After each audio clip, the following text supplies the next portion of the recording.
So hello everyone, welcome back and today we are going to start a new unit in the working capital management chapter. So पहला unit हमने ख़त्म किया, काफ़ी बड़ा unit था और मैं बोल सकता हूँ कुछ सबसे बड़ा यूनिट था.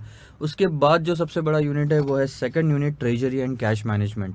इसके अंदर आपको थ्योरी के टॉपिक्स भी काफ़ी सारे इंक्लूडेड है. एक सेकंड. हाँ, इसके अंदर थ्योरी के टॉपिक्स भी आपको काफ़ी सारे इंक्लूडेड है. तो सर हम स्टार्टिंग के 2 लेक्चर थ्योरी, 2 से 3 लेक्चर मान लो थ्योरी को समझाने में स्पेंड करेंगे. एग्ज़ाम पॉइंट ऑफ व्यू से उतना ज़्यादा रिलेवेंस नहीं है इन सब का, क्योंकि अगर आपको क्वेश्चन आएगा तो वो प्रैक्टिकल क्वेश्चन आएगा.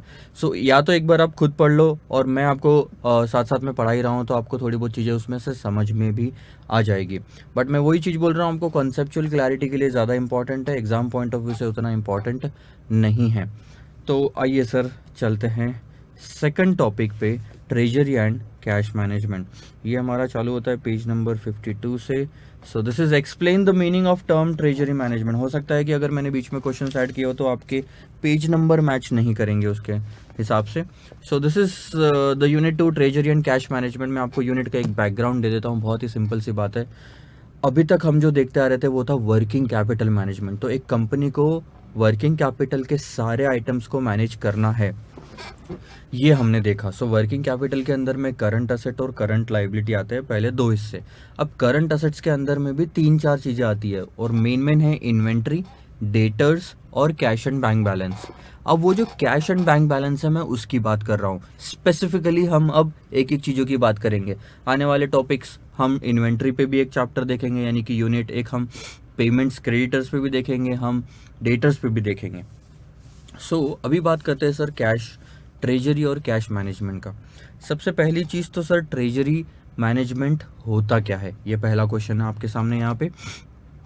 ये हम पढ़ेंगे और एक एक चीज़ें मैं आपको इसमें से समझाते जाऊँगा. तकरीबन 30-35 क्वेश्चन है. और इन्वेंट्री मैनेजमेंट का अब इंस्टीट्यूट ने क्या किया ये भी मैं बताता हूँ. इंस्टीट्यूट ने इन्वेंट्री मैनेजमेंट के कुछ यूनिट्स में से कुछ टॉपिक्स उठा के ट्रेजरी मैनेजमेंट में डाल दिए हैं.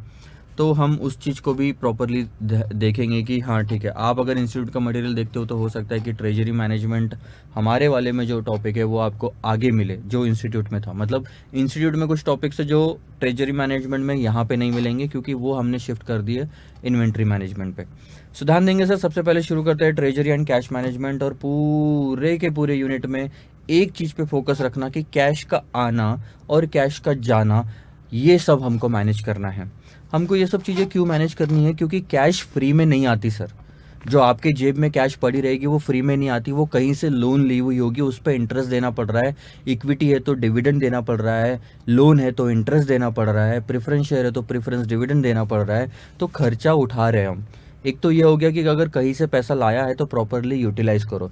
दूसरा, अगर आपके पास में एक्स्ट्रा कैश पड़ा हुआ है किसी महीने में या किसी साल में, तो उसका प्रॉपर यूटिलाइजेशन करो, कहीं इन्वेस्टमेंट करो, अपॉर्चुनिटी देखो कहाँ अपॉर्चुनिटीज़ है, और उससे ताकि आप इंटरेस्ट कमा सको, प्रॉफिट कमा सको. तो ये सब चीज़ें हम देखेंगे पूरे के पूरे यूनिट में. This is question number 1. Have a look on this. Explain the meaning of the term treasury management. तो जो चैप्टर का ये यूनिट का नाम है हमारा cash, treasury and cash management, उसमें ट्रेजरी मैनेजमेंट क्या होता है ध्यान देना. Because of an increase in the competitive business environment. आज के दिन में बिजनेस एनवायरनमेंट काफ़ी कम्पिटिटिव हो चुका है. कोई भी बिजनेस अगर आप करने जाओगे तो धड़ाम से कंपटीशन उसमें मौजूद है आज की डेट में. Resulting from the liberalisation of the economy there is a pressure to manage cash scientifically. क्या हुआ है, इकोनॉमी लिबरलाइज हुई है. मतलब जैसे कि बहुत सारे बिजनेसेस ऐसे हैं हमारे देश में जो हर किसी को अवेलेबल है करने के लिए. कौन से ऐसे बिजनेस है जो सर हर कोई नहीं कर सकता. मैं सबसे पहले बताता हूँ रेलवेज वाला. रेलवेज वाला काम इंडियन गवर्नमेंट के पास में है. अब ये हर कोई अपनी ट्रेन या ट्रैक शुरू नहीं कर सकता, आई बात आपको समझ में. लेकिन उसके अलावा कई सारे बिजनेस है जो कि हर इंसान के लिए अलाउड है. इसको बोलते हैं लिबरलाइज करना. मतलब आप बिंदास उसको बेच सकते हो, उसका बिजनेस शुरू कर सकते हो, प्रोवाइडेड उसके गाइडलाइंस आप फॉलो करो, रूल्स एंड रेगुलेशन फॉलो करो. जैसे अगर आपको दारू बेचना है तो उसका लाइसेंस वगैरह लगता है, उसके बाद आप बेच पाओगे, ऐसा उठा के नहीं. बट ऐसा नहीं है कि आपको बैन कर दिया और मेरे को अलाउड है, ऐसा बिल्कुल नहीं है. सो लिबरलाइजेशन होने की वजह से हर कोई बिजनेस में एंटर हुआ है और उसकी वजह से कंपटीशन बढ़ा है. और ये सब चीज़ें होने के बाद जो कैश हमारे पास में पड़ा रहता है, जो मनी रहता है, उसको मैनेज करने की नीड या रिक्वायरमेंट या ज़रूरत बढ़ गई है. आगे, the demand for funds for expansions coupled with high interest rates, foreign exchange volatility and the growing volume of financial transactions have necessitate efficient management of money. अब ध्यान देना, मैं आपको पढ़ाई का एक और टिप देता हूँ, आपको बहुत ही अच्छी चीज़ बताता हूँ. जिस स्पीड से मैंने ये सेंटेंस पढ़ा वो स्पीड नॉर्मल थी किसी भी इंसान के लिए सामने में समझने के लिए कि क्या कहा जा रहा है. लेकिन आप ध्यान दो, हमारी जो वोकैबलरी होती है कि इंग्लिश टू हिंदी जो हम कन्वर्ट करते हैं, क्योंकि अल्टीमेटली हमको हिंदी ज़्यादा जल्दी समझ में आती है, तो इंग्लिश टू हिंदी जब हम कन्वर्ट करते हैं ये डिपेंड करता है हमारी वोकैबलरी पे. अब आपकी वोकैबलरी अगर बहुत स्ट्रांग है तो जितना मैंने अभी सेंटेंस बोला आपको समझ में आ गया होगा तुरंत. लेकिन किसी की वीक होती है, अगर थोड़ी भी वीक रही ना तो एक एक वर्ड को कन्वर्ट करने में टाइम लगता है, अपने दिमाग को थोड़ा सा टाइम लगता है. तो जिस स्पीड से मैंने बोला वो स्पीड से शायद आपको आधे ही वर्ड समझ में आए होंगे और आधा नहीं समझ में आया. और किसी की अगर बहुत वीक होती है तो उसको कुछ भी समझ में नहीं आया. क्यों? क्योंकि मैं आगे बढ़ गया था जब तक वो पुराने वर्ड्स को कन्वर्ट कर रहा था. सो मान लो मैंने शुरू किया द डिमांड फॉर फंड्स, तो आपका दिमाग जब डिमांड फॉर फंड्स को कन्वर्ट कर रहा था तब मैं हो सकता है दूसरी या तीसरी लाइन तक पहुंच चुका था. तो इसका मतलब है कि आपको पूरा सेंटेंस ही नहीं समझ में आया. तो ये एक गलत तरीका होता है पढ़ने का कि हम स्पीड में आगे चले जाते हैं. अब मैं तो टीचर हूँ, मुझे नहीं पता कि आपका लेवल क्या है वोकैबुलरी का, तो मैंने एक लेवल मेंटेन करना है. तो एकदम स्पीड में बोलूँगा तो भी परेशानी होएगी मोस्ट ऑफ द स्टूडेंट्स को, एकदम स्लो बोलूँगा तो भी मोस्ट ऑफ द स्टूडेंट्स को परेशानी होएगी, क्योंकि उसमें फिर आपका बोर होना शुरू हो जाता है. एंड आई डोंट वांट कि आप बोर हो लेक्चर पढ़ते पढ़ते. तो थ्योरी एक ऐसा सब्जेक्ट होता है, कोई भी थ्योरी का सब्जेक्ट लो या फिर हमारे प्रैक्टिकल सब्जेक्ट्स में से भी कोई थ्योरी का टॉपिक लो, वो प्रिफर्ड यही रहता है कि आप खुद पढ़ो, क्योंकि आपकी वोकैबुलरी का लेवल आपको पता होता है. आई बात समझ में? तो अब ध्यान दो, मैं वापस से वो सेंटेंस पढ़ रहा हूं और आपको समझा रहा हूं, और अब देखना आपको समझ में आता है कि नहीं आता. द डिमांड फॉर फंड्स, पैसों की जरूरत, जो डिमांड है, ठीक है.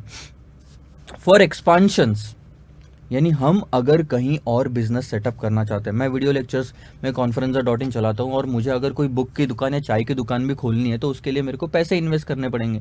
सो I have the demand for fund, ताकि मैं एक्सपांशन कर पाऊँ. Coupled with high interest rates, और क्योंकि फंड्स अगर मैं कहीं से लाऊंगा, जैसे कि बैंक से लोन ले लिया, मैंने किसी दोस्त से उधार ले लिया, तो फ्री में तो नहीं मिलने वाला, मुझे उस पर इंटरेस्ट देना पड़ेगा. सो आगे लिखा हुआ है coupled with high interest rates. जब भी पैसा किसी भी चीज़ में इन्वॉल्व होता है तो उसमें एक तो होता है कि इंटरेस्ट रेट्स की खर्चा आ जाता है, उसके बाद फॉरेन एक्सचेंज वोलेटिलिटी आती है. एग्जाम्पल के तौर पे, जैसे आप अगर अमेरिका से कोई माल मंगा रहे हैं, जैसे कि मान लो अमेरिका में कोई चीज़ $100 की मिल रही है और आज 75 का रेट है, तो उसका मतलब होता है 7,500 रुपये उसकी वैल्यू है. बट जब तक आप तक वो माल आता है तब तक उसके रेट अगर 80 रुपीज़ हो गए तो आपको 8,000 देने पड़ते हैं. है तो $100 ही पहले भी और आखिरी में भी, लेकिन एक्सचेंज रेट बदल गए. 75 में $1 मिलता था, वो अब 80 में $1 मिल रहा है. तो ये जो 5 रुपये का डिफरेंस है उसको बोलते हैं exchange rate volatility, foreign exchange volatility. तो जहाँ भी पैसा इंक्लूडेड है वहाँ पे ये चीज़ इंक्लूडेड है. आगे, and the growing volume of financial transactions. आज की डेट में क्या हो रहा है पता है? मैं आज से 10 साल 15 साल की बात पुरानी अगर बात करूँ तो जो रोज़ का पैसे का लेन देन था वो बहुत कम था. बट आज की डेट में गूगल पे आ गया, मोबाइल से अपन ट्रांसफ़र कर सकते हैं, हर वेबसाइट का अपना अपना वॉलेट है तो उससे पैसे ट्रांसफ़र कर सकते हैं. तो जो ट्रांजैक्शंस का नंबर है, रोज़ जो आप 10 रुपये का भी पेमेंट करते हो या लेते हो तो वो एक ट्रांजैक्शन कहलाता है. ऐसे करके पूरे इंडिया में करोड़ों अरबों ट्रांजैक्शंस डेली होते हैं. पहले इतनी स्पीड नहीं थी, तो कम से कम 100 गुना 1000 गुना वो आज की डेट में बढ़ गया है. तो ये चीज़ है, ठीक है. तो 2-3 चीज़ें हमने क्या देखी कि अगर हमको एक्सपांशन करना है तो उसके लिए फंड्स की ज़रूरत है, और फंड्स फ्री में नहीं आते. फंड्स जहाँ पे भी इन्वॉल्व है उसमें इंटरेस्ट रेट आ गया आपको, तो इंटरेस्ट की कॉस्ट बियर करनी पड़ती है. दूसरा, फॉरेन एक्सचेंज वोलेटिलिटी आ गई अगर आपको एक देश से दूसरे देश में ट्रांजेक्शन करना है. और तीसरा आता है कि नंबर ऑफ ट्रांजेक्शन इतने सारे होने की वजह से have necessitated the efficient management of money. इन सारी चीज़ों की वजह से हमें पैसे को अच्छी तरीके से मैनेज करने के लिए या उसका यूज़ करने के लिए, मतलब उसकी यूज़ करने की ज़रूरत आन पड़ी है. आगे, ट्रेजरी मैनेजमेंट इज़ डिफाइंड. अब आते हैं मुद्दे पे धीरे धीरे, ठीक है.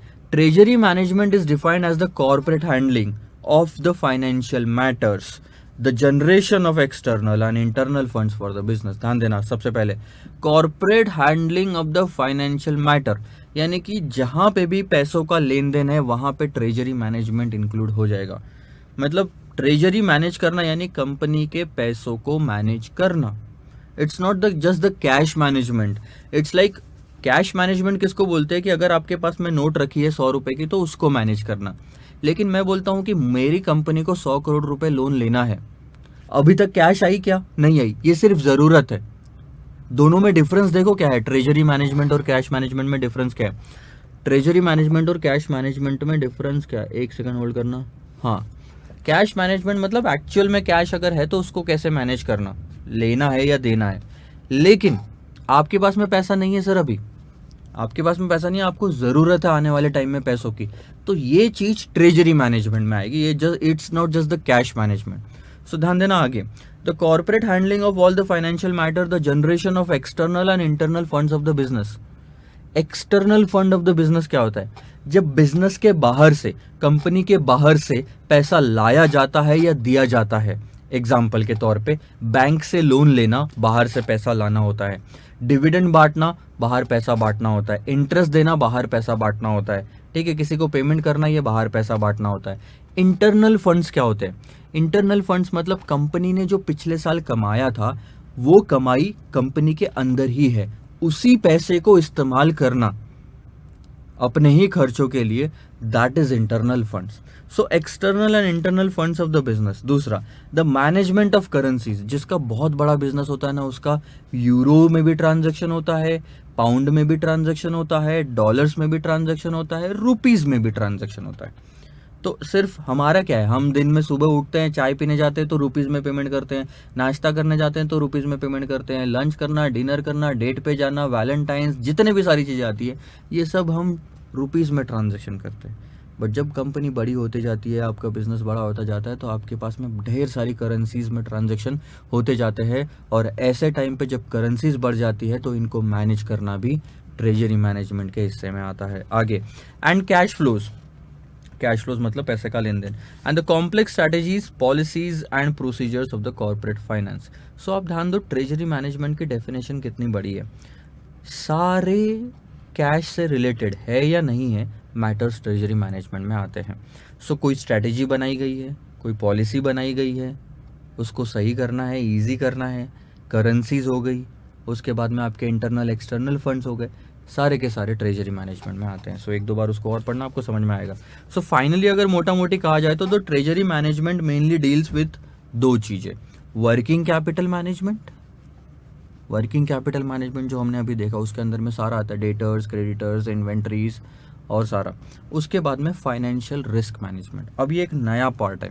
फाइनेंशियल रिस्क मैनेजमेंट पे डिटेल में आपको एक सब्जेक्ट है सीए फाइनल लेवल पे, ग्रुप 2 पेपर नंबर 2, ठीक है, उसमें पहला ही सब्जेक्ट इलेक्टिव पेपर में रिस्क मैनेजमेंट का होता है। So this financial risk management में बहुत सारी चीज़ें आती है, ये हम आगे देखेंगे। जैसे अगर आप देख रहे हो फाइनेंशियल रिस्क मैनेजमेंट के अंदर में लिखा हुआ है ब्रैकेट में, it includes forex and interest rate risk management. So interest rate management ये सारा सीए फाइनल लेवल पे आपको एसएफएम में भी है, तो ये हम आगे देखेंगे क्या होता है। फाइनेंशियल रिस्क मैनेजमेंट का मतलब होता है कि अगर हमको 100 करोड़ रुपए की ज़रूरत है, ध्यान देना 100 करोड़ रुपए की ज़रूरत है और आज इंटरेस्ट रेट चल रहा है 10%, बैंक से आज लोन लेते हो तो 100 करोड़ रुपए आपको 10% पे मिलेंगे, ठीक है। लेकिन आपको आज लोन नहीं चाहिए, आपको 6 महीने बाद लोन चाहिए, और आपको डर है कि 6 महीने बाद जब मैं लोन लेने जाऊंगा तो इंटरेस्ट रेट मार्केट में 15% हो जाएंगे। तो आप सोचो, पैसा आज भी उतना ही लेना है, उस दिन भी उतना ही लेना है। आज 10% का इंटरेस्ट रेट चल रहा है, उस दिन 15% हो जाएंगे ऐसा लग रहा है, तो क्या इंटरेस्ट रेट का रिस्क हो गया, आपको रिस्क अराइज हो गया कि यार अननेसेसरी 5% मेरे को ज़्यादा देना पड़ेगा उतने ही पैसों पे। तो उसके लिए उपाय क्या होता है पता है, एसएफएम में हम सीखेंगे आगे कि आप आज बैंक के पास जाके कॉन्ट्रैक्ट कर लेते हो कि 6 महीने बाद में आऊँगा और आपसे 100 करोड़ रुपए ले लूँगा, लेकिन रेट आज फिक्स कर दो। उस दिन फिर कुछ भी रेट हो फ़र्क नहीं पड़ता, मेरे को रेट आज चाहिए। तो आज आप एक रेट फिक्स कर लेते हो, लेट से 11% या 12%, तो ये दोनों के लिए अच्छा है। जैसे आपको लग रहा था 15 होंगे तो अब 12 देने में कोई हर्ज नहीं है। अब उस बंदे को शायद लग रहा होगा कि यार 10-11 से ऊपर जाएगा नहीं, तो वो 12 ले रहा है, तो उसको भी कोई हर्ज नहीं है। तो ये सब एक्सपेक्टेशन का खेल है, आखिरी में जाके पता चलेगा किसी न किसी एक पार्टी को नुकसान होना है। अगर 10 रह गए 15 ना हुए 10 रह गए तो नुकसान किसको सर? मुझे ही तो नुकसान है ना। मैं अननेसेसरी सोच रहा था 15 रेट हो जाएंगे, इसलिए मैं 12 में मान गया। अब 12 में मानने के बाद आपको 12 ही देना पड़ता है, 10 भले ही मार्केट में हो। सो मार्केट में कुछ भी रहे फर्क नहीं पड़ता उस टाइम पे। This is your first question, treasury management. एक बेसिक अंडरस्टैंडिंग दी है। आपका कर्तव्य बनता है कि इसके बाद एक दो बार और इस थ्योरी को पढ़े ताकि आपके दिमाग में बैठ जाए, but exam point of view से नहीं है तो आपको सिर्फ समझना है और आगे बढ़ना है। आप ये चीज़ ध्यान देना। Mention the key goals of treasury management. अब ट्रेजरी मैनेजमेंट का मेन कर्तव्य बोलो, गोल बोलो, क्या होता है? सबसे पहला, ये हर एक किसी का गोल होएगा, ठीक है? मतलब आपको बस थ्योरी में दिया है तो दिया है, इसलिए पढ़ रहे हैं अपन इस चीज़ को। कहाँ गया भाई? हाँ, सबसे पहला गोल कि जितने भी पैसे हमारे पास में अवेलेबल है उस पर रिटर्न मैक्सिमाइज करना। कौन नहीं चाहता रिटर्न मैक्सिमाइज करना? ये सिर्फ ट्रेजरी मैनेजमेंट का नहीं, हर इंसान का ज़िंदगी में गोल होता है कि अगर मेरे पास में पैसा पड़ा है तो वो खाली फोकट घर में रखने के बजाय या खाली फोकट सेविंग बैंक में रखने के बजाय कहीं मैं इन्वेस्टमेंट करूं। और वो चीज़ शुरू होती है आपकी फिक्स डिपॉजिट से 7-8%, म्यूचुअल फंड, इक्विटी। तो हर किसी का पर्पज़ होता है मैक्सिमाइजिंग द रिटर्न्स। दूसरा, minimising the interest cost on borrowings. तो ये दोनों उल्टी चीज़ें हैं। जैसे मेरे पास एक्स्ट्रा पैसा पड़ा है तो मैं चाहूँगा कि मैं उस पर और इंटरेस्ट कमाऊँ किसी को दे के, लेकिन अगर मेरे पास में पैसा नहीं और मुझे उधार लेना पड़ रहा है तो मैं चाहूँगा कि कम से कम इंटरेस्ट रेट पे मैं उधार लूँ, लोन लूँ। तो कम से कम इंटरेस्ट रेट पे अगर लोन लोगे तो आपको फ़ायदा है। एक्स्ट्रा पैसा है तो ज़्यादा रिटर्न, और सर डेफिसिट है और आप पैसा लोन से मंगा रहे हो, बोरोविंग से आपकी, तो फिर आपको इंटरेस्ट रेट कम से कम चाहिए होगा। सो कोई भी चाहेगा कि कैश अगर किसी और की इस्तेमाल कर रहा हूं तो उस पर इंटरेस्ट कम से कम दूं, लेकिन खुद की इस्तेमाल कर रहा हूं तो उस पर ज़्यादा से ज़्यादा मैं इंटरेस्ट कमाऊं। कोई भी कमाई ज़्यादा करना चाहता है, खर्चा कम करना चाहता है। सो पहला आपको जो दिया हुआ है वो कमाई से रिलेटेड है। एक सेकेंड, पहला पार्ट है कमाई से रिलेटेड। ये चल क्यों नहीं रहा भाई? सॉरी। तो पहला पार्ट है आपको कमाई से रिलेटेड, दूसरा पार्ट है आपको खर्चे से रिलेटेड, तीसरा है mobilise as much cash as possible for the corporate ventures. मतलब सही तरीके से इस्तेमाल करना, सिर्फ रिटर्न बढ़ाना नहीं। अब आपके पास में 100 रुपये अवेलेबल है और ये 100 रुपये में से एक अपॉर्चुनिटी है और ये दूसरी अपॉर्चुनिटी है। यहाँ भी पैसा डाल सकते हो प्रोजेक्ट ए में, वहाँ भी प्रोजेक्ट बी में डाल सकते हो। कैपिटल बजटिंग तो देखा ही था। तो कहाँ पैसा अच्छे तरीके से डालना is called as mobilising the cash as much as possible for corporate ventures. तो ये 2-3 चीज़ें अपनी कंप्लीट हुई। And effective dealing. अब लास्ट वाला पॉइंट बनता है कि जहाँ पे भी फॉरेक्स की बात आती है, forex money and commodity market, reducing the risk arising because of fluctuating exchange rate, interest rate and prices. Market में प्राइसेस बदलती रहती है चीज़ों की, लोन के इंटरेस्ट रेट बदलते रहते हैं, करेंसीज के एक्सचेंज रेट बदलते रहते हैं। तो ये जो फ्लक्चुएशन कंटिन्यूसली होता रहता है उसमें रिस्क इफेक्टिवली मैनेज करना is again another example of what the treasury management's objectives are. ठीक है सर, एक मोटा मोटी आपको ये भी पता चला कि सर गोल क्या होते हैं ट्रेजरी मैनेजमेंट के। रिटर्न मैक्सिमाइज करना, कॉस्ट मिनिमाइज करना, मोबिलाइज करना, ठीक है। तीसरी चीज़ है आपकी मोबिलाइज करना कैश को, और चौथी चीज़ आती है सर इफेक्टिवली डील करना in the forex money and commodity markets, यानी कि आप बोल सकते हो रिस्क मैनेजमेंट। नेक्स्ट बात करते हैं sir, briefly explain the functions of treasury management. ये फिर से मैं बता रहा हूँ आपको कि ट्रेजरी मैनेजमेंट का काम क्या है, what are the functions of the treasury management. सबसे पहले कैश मैनेज करना ट्रेजरी मैनेजमेंट का सबसे पहला काम होता है कि जितनी भी कैश हमारे पास में अवेलेबल है उसको मैनेज करना। अब आप सोचो आपके जेब में अगर कैश अवेलेबल है तो उसको कैसे मैनेज करोगे, यानी कैश मैनेजमेंट होता क्या है। 2 तरीके बताता हूँ। अगर आपके जेब में कैश है तो 2 चीज़ें हो सकती है सर। एक, पहले तो वो हो सकता है कैश किसी से उधार ली हो, दूसरा हो सकता है वो आपकी अपनी कमाई हुई मेहनत हो, उधार ली हुई नहीं है। पहली बात करता हूँ सर, अगर किसी से उधार ली हुई है तो, और अगर किसी से उधार ली हुई है तो आप किस तरह से कैश को मैनेज करोगे कि कम से कम इंटरेस्ट में उसको दे रहा हूं सामने वाले को। सो लेट्स से आपके पास में 100 रुपए जिस पे आप 10% का खर्चा उठा रहे हो इंटरेस्ट के रूप में, यानी कि हर साल 100 रुपए पे 10 रुपए का इंटरेस्ट उसको देना पड़ता है। अब इसको मैनेज कैसे करते हो कि इस पैसे का इस्तेमाल ऐसी जगह होना चाहिए, इस पैसे का 100 रुपए का इस्तेमाल ऐसी जगह होना चाहिए जहां पे मैं 10% से ज़्यादा रिटर्न कमा रहा हूँ, लेट से 15% रिटर्न कमा रहे हो। अब अगर आप 15% रिटर्न कमा रहे हो तो 10 देने में कोई हर्ज नहीं है, लेकिन अगर आप कमाई 7% रहे हो तो 10 दोगे तो 3% अपने जेब से भरना पड़ेगा। ये होती है कैश मैनेजमेंट। सेकंड टॉपिक आता है आपका, अगर आपका ही पैसा है वो कैश जो आपके जेब में है, आप ही का कमाया हुआ पैसा है, तो आप उस पर क्या चाहोगे कि सर ऐसी जगह इन्वेस्ट करें कि ज़्यादा से ज़्यादा रिटर्न मिल पाए। अब आप ये नहीं देखोगे कि कॉस्ट कितनी लग रही है, क्योंकि कॉस्ट लग ही नहीं रही है। आप ये देखोगे कि हाँ, यहाँ पैसा डाला तो कितना मिल रहा, 15%, यहाँ डाला तो 12%, यहाँ डाला तो 13%। तो आप चाहोगे कि जहाँ पे 15% मिल रहा है वहाँ मैं जाऊँ। बट सिर्फ इतना काफ़ी नहीं है, रिस्क को भी ध्यान में रखना ज़रूरी है। सो आइए पढ़ते हैं।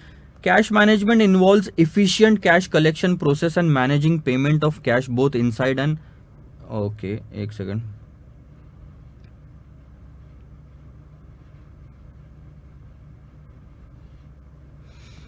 कैश मैनेजमेंट में क्या आता है, ध्यान दो। Cash management involves efficient cash collection process.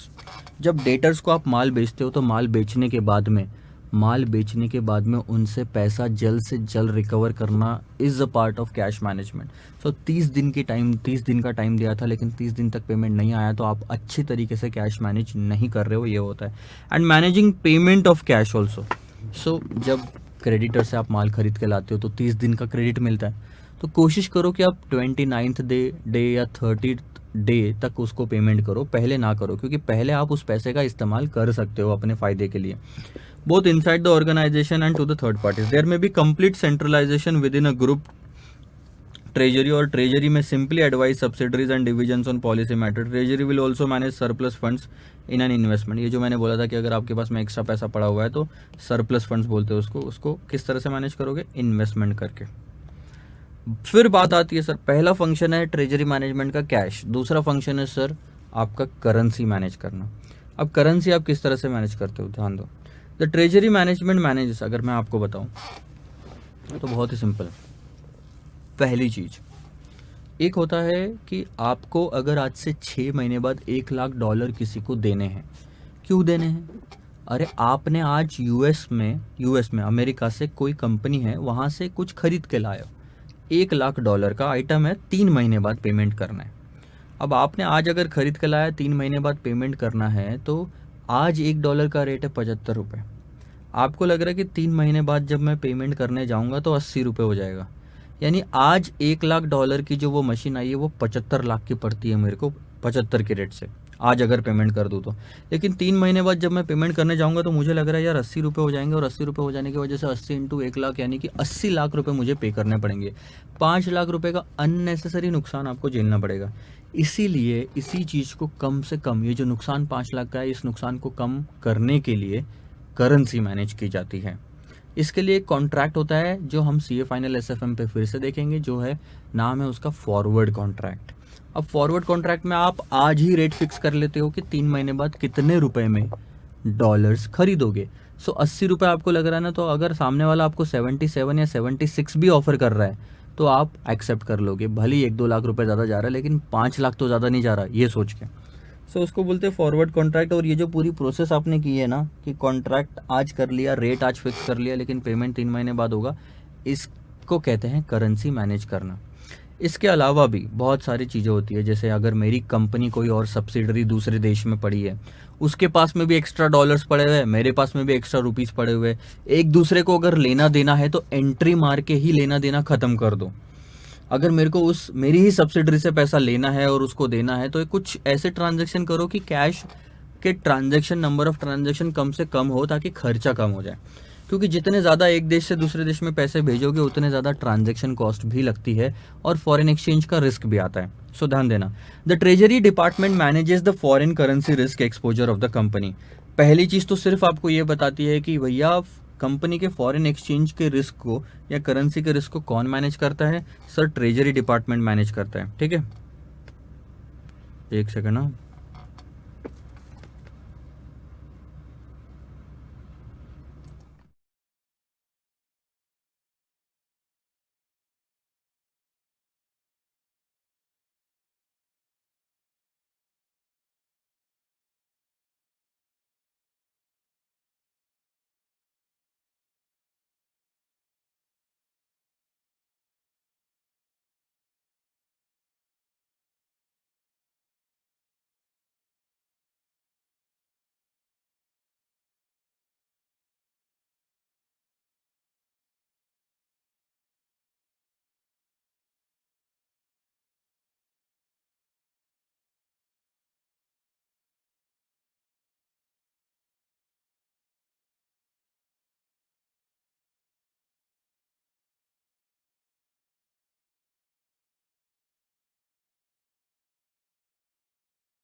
तो ध्यान दो।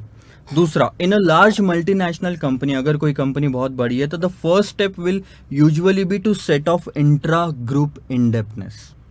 अगर कोई बहुत बड़ी कंपनी है तो जो एक मेरी कंपनी ग्रुप कंपनी वहाँ पे है यूएस में, एक यूरोप में है कहीं तो, और एक इंडिया में है। अब एक दूसरे से अगर पैसा लेना देना है तो हम क्या करते हैं, सेट ऑफ कर लेते हैं। मतलब हम कोशिश करते हैं कि कम से कम एक जगह से दूसरे जगह पैसा ट्रांसफ़र हो, क्योंकि जितना ज़्यादा पैसा ट्रांसफ़र होगा ना उतना खर्चा बढ़ता है। तो ये चीज़ है। दूसरा, the use of matching receipts and payments in the same currency will save the transaction cost.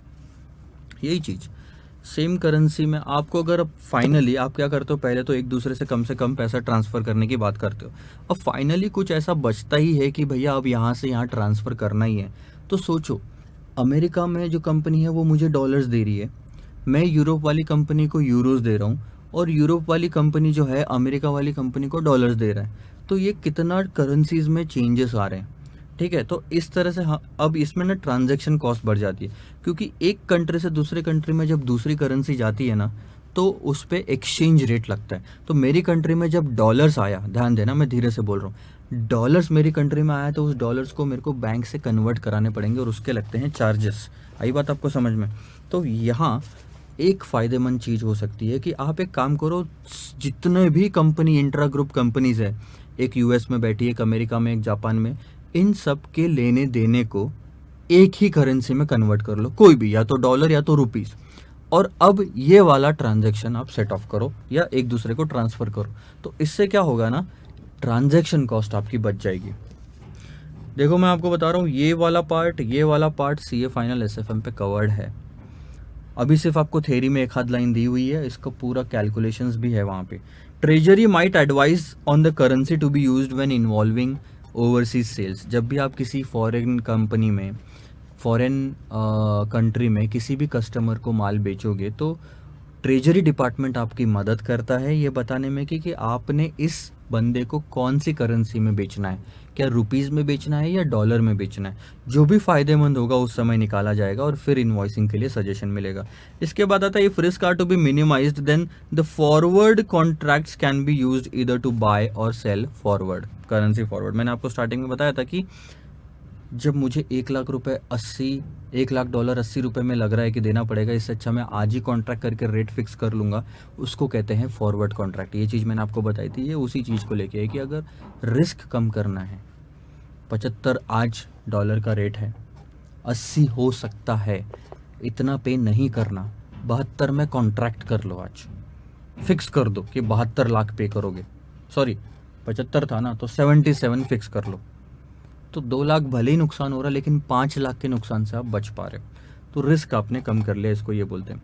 ये था दूसरा सर पार्ट करेंसी मैनेजमेंट में। 3, 4 और 5वां पार्ट बताता हूँ, funding management. Funding management is purely related to funding and banking. Banking जो होता है वह ट्रेजरी डिपार्टमेंट का काम होता है, फंडिंग मैनेज करना। इसका मतलब होता है कि पैसों की अगर कंपनी को ज़रूरत है, या तो हो सकता है शॉर्ट टर्म में ज़रूरत है, या तो हो सकता है लॉन्ग टर्म में ज़रूरत है, 1 साल के अंदर ही ज़रूरत लगेगी, मैं 1 साल में मैं चुका दूंगा, that is short term need. लेकिन आपको 5-10 सालों के लिए पैसा चाहिए तो लॉन्ग टर्म नीड हो गई। अब इस नीड को फुलफिल करना पहली चीज़ तो। दूसरा, 10 लाख रुपए की अगर ज़रूरत है लॉन्ग टर्म में, तो 10 लाख में से कितना इक्विटी, कितना प्रेफरेंस, कितना लोन लेना, ये भी ट्रेजरी डिपार्टमेंट का काम है। तो ये जो बैंकिंग के ट्रांजैक्शन है या फंडिंग मैनेजमेंट है, इसमें यही सारी चीज़ें कवर होती है। ध्यान दो मैं क्या बोल रहा हूँ। Treasury department is responsible for planning and sourcing of company short, medium and long term cash needs. मैंने तो 2 ही बताया था, यहाँ पे तीनों चीज़ें लिखी है कि शॉर्ट, मीडियम और लॉन्ग टर्म।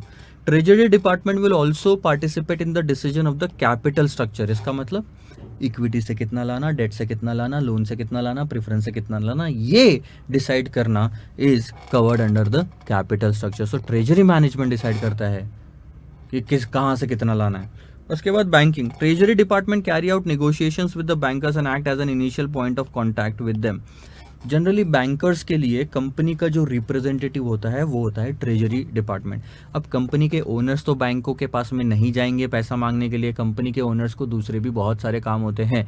तो कंपनी को रिप्रेजेंट करने वाला बैंक के सामने कौन होता है? Treasury management. वो निगोशिएट करते हैं, अब इंटरेस्ट रेट कम कर दो ना, इतना सारा लोन ले लिया तुमसे, अभी और लोन लेंगे आगे जाके, इंटरेस्ट कम देते हो तो बोलो, नहीं तो मैं दूसरे बैंक में जाता हूँ। ये लोकल लैंग्वेज में बता रहा हूँ निगोशिएशन कैसा होता है। अब उसके बाद आती है कॉर्पोरेट फाइनेंस। अब कॉर्पोरेट फाइनेंस क्या है? आपकी कंपनी बड़े बड़े काम करेगी। अभी जैसे फ्लिपकार्ट को एक्वायर किया गया था वॉलमार्ट ने फ्लिपकार्ट को एक्वायर किया, that is called as a corporate finance. जब भी आप कोई और कंपनी खरीदते हो, मर्जर बोलो एक्विजिशन बोलो, that is covered under corporate finance. उसके लिए पैसा देना पड़ता है। या तो फिर आप अपनी ही कंपनी का कोई छोटा सा पार्ट बेच देते हो। जैसे एग्जांपल मिंत्रा बिक गया था, जबोंग बिक गया था, व्हाट्सएप बिक गया फेसबुक के पास में, इंस्टाग्राम बिक गया फेसबुक के पास में। तो जब ये बेचा जाता है that is called as divestment. यहाँ दो चीजें, एक तो एक्वायर कर रहे हो यानी किसी और कंपनी को खरीद रहे हो, या तो खुद की ही कंपनी का कुछ हिस्सा या पूरा हिस्सा बेच दे रहे हो। तो जब आप बेचते हो तो पैसा आता है, खरीदते हो तो पैसा जाता है। ये कवर्ड होता है कॉर्पोरेट फाइनेंस में, और इसके अंदर आती है treasury management. In addition it will be often have responsibility of for investors relation. Okay ठीक है, ये तो नॉर्मल सी चीज है। The latter activity has assumed increase importance in market where share price performance is regarded as crucial and may affect the company's ability to undertake acquisition activity, और if the prices fall drastically render it vulnerable to a hostile bid. As such इतना important नहीं है। आप बस ये 3 4 5 चीजें याद रखो कि ट्रेजरी डिपार्टमेंट का काम क्या है। पहला कैश को मैनेज करना, दूसरा करेंसी मैनेज करना, तीसरा फंडिंग मैनेज करना, चौथा बैंकिंग हो गया, और पांचवा हो गया कॉर्पोरेट फाइनेंस। तो एक्विजिशन और डाइवेस्टमेंट, ये दो चीज़ें उसमें लिखना ही है आपने। So this is all about it. चौथा पांचवा पार्ट देखो, बहुत ही ईजी और सिंपल से पार्ट है, मतलब ज़बरदस्ती का क्वेश्चन बनाया हुआ। What is management of cash primarily concern with. Cash management की जो टीम होती है उनको मेन चिंता किस बात की होती है? पहला, कितना पैसा कंपनी में आ रहा है और कितना जा रहा है। दूसरा, कैश फ्लोज फर्म के फर्म में ही कितना घूम रहा है, मतलब फर्म के फर्म में ही कैश फ्लोज इधर से उधर जो हो रहा है वो।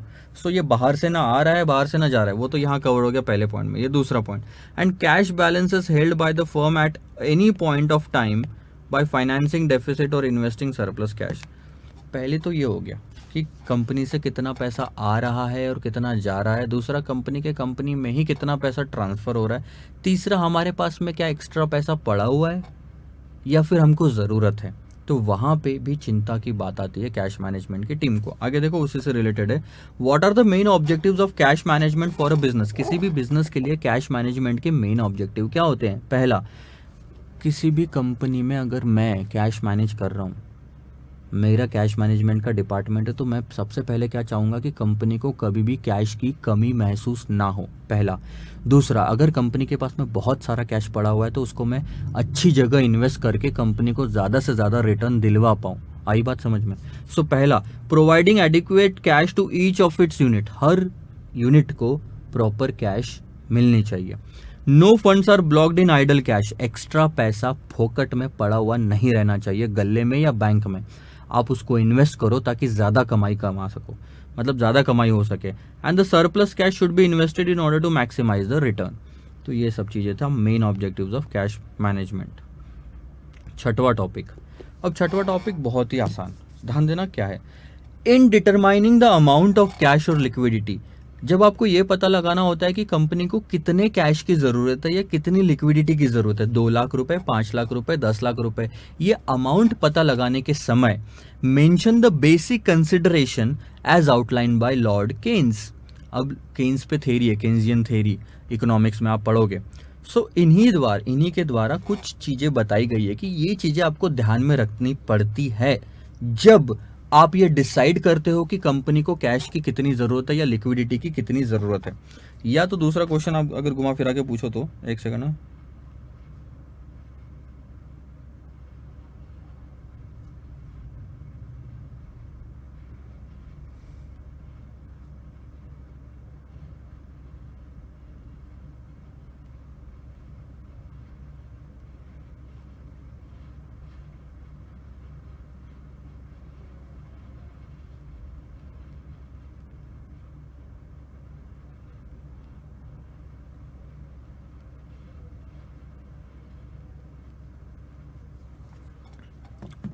सो ध्यान दो, in determining the amount of cash और लिक्विडिटी, ये हो गया। अब आप ध्यान दो कि क्या क्या चीज़ों को ध्यान रखना पड़ता है। पहला ट्रांजैक्शन नीड, दूसरा स्पेकुलेटिव नीड, तीसरा प्रिकॉशनरी नीड। पहली चीज़, अब कंपनी में कैश की ज़रूरत है तो ये पता लगाना आपको ज़रूरी है कि आने वाले समय में, जैसे वर्किंग कैपिटल साइकिल हमने देखा, let's say for an example की वर्किंग कैपिटल साइकिल है आपका 35 दिन का, 35 डेज में आपका कैश घूम के वापस आता है। यानी 35 दिनों तक मुझे अगर कोई सामान खरीदना है तो उतनी अमाउंट, मेरे को क्रेडिटर को पेमेंट करना है तो उतनी अमाउंट, वेजेस पे करने हैं तो उतनी अमाउंट, ओवरहेड हो गया, डेटर्स हो गया, ये जो अमाउंट है वर्किंग कैपिटल का, वो इन 35 दिनों में, क्योंकि 35 दिन बाद तो आ जाएगा पैसा, इन 35 दिनों में जितने भी ट्रांजैक्शन होने हैं उन सब की टोटल, जितना भी पैसा जाना है उन सब की total will be the cash और liquidity requirement for my company. अब मेरे को मालूम है कि मेरे को अगली सैलरी 1 तारीख को मिलने वाली है, आज से ठीक 1 महीने बाद में, तो अगले 30 दिन तक जो भी मेरा खर्चा होने वाला है, अगले 30 दिन तक जो भी मेरा खर्चा होने वाला है उतनी मुझे कैश की जरूरत है। That is called as transaction need. जितने भी मैं ट्रांजैक्शन करूंगा, मूवी जाना है एक ट्रांजैक्शन, मुझे अगर घूमने जाना है, आइसक्रीम खाना है, घर का सामान लाना है, झाड़ू पोछा करवाना है, ये सारी चीजें जो है एक इंसान के लिए ट्रांजैक्शंस होते हैं जिसमें पैसे जाते हैं। तो ये हो गया पहला, मतलब आपको कितनी मुझे कैश चाहिए रहेगी महीने भर में, ये डिसाइड करने के लिए सबसे पहले ये डिसाइड करना होगा कि आपके कितने ट्रांजैक्शंस महीने भर में होने वाले हैं। दूसरा स्पेकुलेटिव नीड, कभी कभी आप एक्स्ट्रा कैश रखते हो, क्यों? आपको ट्रांजैक्शंस नहीं करने, झाड़ू पोछा बर्तन, उसके बाद में खाना पीना लेना देना, उसके बाद में घूमना फिरना और मजे करना, सारा ऊपर कवर हो गया ट्रांजैक्शन नीड, और उसके हिसाब से मुझे चाहिए सर महीने के 5 लाख रुपए, let's say for an example, तो ये नीड हो गई। अब इसके अलावा इसका मतलब ये नहीं कि सिर्फ आप 5 लाख रुपए अपने पास में रखोगे सर, स्पेकुलेटिव नीड्स भी हो सकती है। हो सकता है आप 1 लाख रुपए एक्स्ट्रा रखना चाहो, क्यों? कोई भी अपॉर्चुनिटी मिल गई आपको कभी जाके, इस महीने के अंदर में कोई अपॉर्चुनिटी मिली जिसमें पता चला कि साला यहाँ 1 लाख रुपए अगर डाला तो वो 2 महीने में 1 लाख पे मेरे को 2% एक्स्ट्रा, 10% एक्स्ट्रा रिटर्न मिल सकता है। सेविंग्स हो सकती है, इंटरेस्ट मिल सकता है, एफडी हो सकता है, किसी बिजनेस में इन्वेस्टमेंट कर सकता हूँ, कुछ भी हो। लेकिन कोई भी अनएक्सपेक्टेड अपॉर्चुनिटी आ गई, भगवान मुझ पे खुश हो गए और उन्होंने मुझे कोई अपॉर्चुनिटी दी कि यार मैं किसी के साथ बिजनेस शुरू कर सकता हूँ, तो सोचो अगर मैंने सिर्फ 5 लाख लगे तो वो तो मेरे घर खर्चे में ही चले जाएंगे। वो अपॉर्चुनिटी जो 1 महीने में मेरे पास में आई है वो ऐसी चले जाएगी, क्यों? क्योंकि मेरे पास में कैश अवेलेबल नहीं थी। इसीलिए एक अमाउंट एस्टिमेटेड आप और अपने पास रखोगे स्पेकुलेटिव नीड्स के लिए। स्पेकुलेटिव नीड्स मतलब अनएक्सपेक्टेड अपॉर्चुनिटी अगर आपके हाथ में आती है तो वहाँ इन्वेस्ट करने के लिए आपके पास में पैसे होने चाहिए। और तीसरा आता है प्रिकॉशनरी नीड। अभी अगर मैं लेमैन लैंग्वेज में बताऊं तो प्रिकॉशनरी नीड का मतलब आप और 50,000 रखना चाहोगे शायद अपने पास में, क्यों? क्योंकि आपने ट्रांजैक्शन नीड्स में जो एस्टिमेट लगाया वो तो नॉर्मल आप पता लगा सकते थे कि इतना मेरा महीने भर में खर्चा होने वाला है। दूसरा स्पेकुलेटिव नीड हो गया। तीसरा, कहीं जाके अगर आपका महीने भर में एक्सीडेंट हो गया तो उसके लिए हॉस्पिटल के तो 10-20-30 हज़ार रुपए एक्स्ट्रा लगने वाले, क्या ऊपर ट्रांजैक्शन में आए थे वो? नहीं सर, क्योंकि ये ऐसी चीज थी जो आपने शायद उम्मीद नहीं लगाई थी कि होगी। इसको बोलते प्रिकॉशनरी नीड। घर में एकदम से कुछ टूट गया, फूट गया, उसको लाना है आपने, आपके घर में इलेक्ट्रिशियन को बुलाना पड़ा क्योंकि कुछ खराब हो गया, वो तो ऊपर कवर्ड नहीं था क्योंकि अनएक्सपेक्टेड है कि ऐसा होगा। इसको बोलते प्रिकॉशनरी नीड, कि अगर ज़रूरत के समय काम आने वाला पैसा, दैट इज प्रिकॉशनरी नीड। और इसी तरह से कंपनी के भी ऐसे ही ट्रांजैक्शन होते हैं। जैसे हमारी दैनंदिन जिंदगी में ये ट्रांजैक्शन मैंने बताया ना आपको कि एक होता है ट्रांजैक्शन स्पेकुलेटिव और दूसरा प्रिकॉशनरी, वैसे कंपनीज के लिए, बिजनेस के लिए भी ऐसे ही होता है कि हमारा महीने भर का या 35 दिन का साइकिल चलाने के लिए वेजेस, रॉ मटेरियल, रोज के जो खर्चे वो आ जाते हैं ट्रांजैक्शन नीड में। फिर कंपनी को अपॉर्चुनिटी मिल गई, कहीं इन्वेस्ट करके एक्स्ट्रा कमाया जा सकता है, उसके लिए 1 लाख रुपए एक्स्ट्रा होना, let's say for an example. और खुदा न खास्ता कहीं कंपनी के वेयर हाउस में आग लग गई, कहीं किसी को चोट लग गई, किसी को हॉस्पिटल पहुंचाना पड़ा, ऐसे अनएक्सपेक्टेड इवेंट हुए जो कि नहीं आपको चाहिए थे, तो उसके लिए भी एक्स्ट्रा पैसा निकाल के रखना पड़ता है। इस तरह से कैश की रिक्वायरमेंट आपकी टोटल कितनी हुई सर? 6,50,000 रुपए। यह है पूरे क्वेश्चन का सारांश कि कैश और लिक्विडिटी को पता लगाते समय क्या क्या चीज़ें ध्यान में रखनी चाहिए आपको? 3 चीज़ें, ट्रांजैक्शन, आपको स्पेकुलेटिव और प्रिकॉशनरी नीड ध्यान में रखनी चाहिए। ये वाला पार्ट आप पढ़ लेना, कैश की प्लानिंग की क्यों ज़रूरत है, बहुत ही बेसिक सा पार्ट है। ये मैंने पढ़ा था और मेरे को लगा नहीं उसमें कुछ समझाने लायक है। मतलब एक थेरी इंस्टीट्यूट ने अननेसेसरी डाल के रखी है कि हाँ ज़रूरत है, आखिरी में यही लिखा है कि हाँ इन कारणों की वजह से कैश की ज़रूरत है, कैश की प्लानिंग करनी पड़ती है। अब मेन मुद्दा आता है सर आपका यहाँ पे, ये है sir right a short note on cash budget. अब यहाँ से अगले 2-3 क्वेश्चन ना आपको बहुत ही ध्यान से समझने पड़ेंगे। क्यों? क्योंकि इस पे क्वेश्चन से जो हम सॉल्व करेंगे। सो फ्रेश माइंड से सर ये क्वेश्चन नंबर 8 शुरू करेंगे नेक्स्ट वाले लेक्चर से।